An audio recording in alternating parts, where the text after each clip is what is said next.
Evet sayın seyirciler, Deregozir'de şelaleyi çekiyoruz. Mükemmel manzara, mükemmel. Görüyorsunuz, anlatmaya gerek yok. Konuşmuyorum. Görüyorsunuz. Anlatmaya hiç gerek yok. Görüyorsunuz. Vay şöyle olmuş, böyle olmuş, konuşmam. Kesin. Görüyorsunuz. Ve ilerliyoruz tam yanına doğru, görüyorsunuz. Ha. Şırıl şırıl.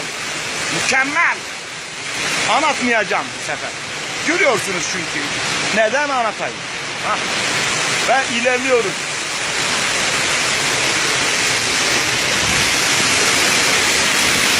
Vah vah vah vah vah vah.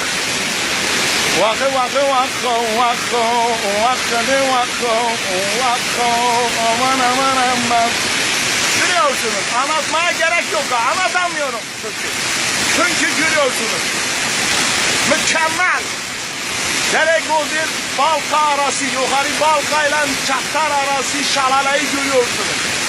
Anlatmama gerek yok. Görüyorsunuz çünkü ya. Neden anlatayım? Emin! Gel oradan atla aşağıya, şelaleden atla emin. Ya ben sana diyorum gel atla, sen evden çıkmıyorsun ya. Bak gel dibine git, su senin özüne vursun, çıp yıkan ha burada. Ya görüyorsun manzarayı. Diyorum demiyorum evden çıkmıyorsun. Tembel.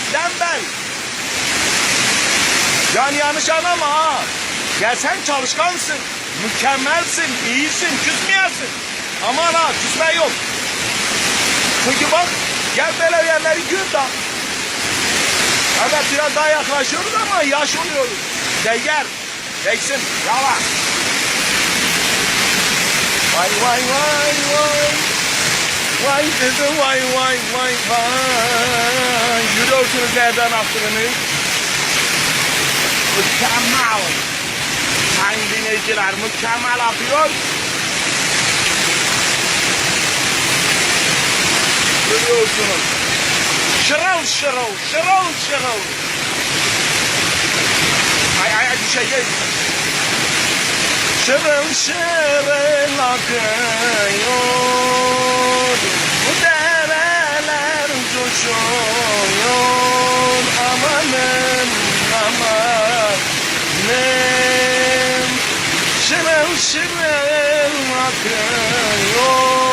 Bu dereler coşuyor. Amanım.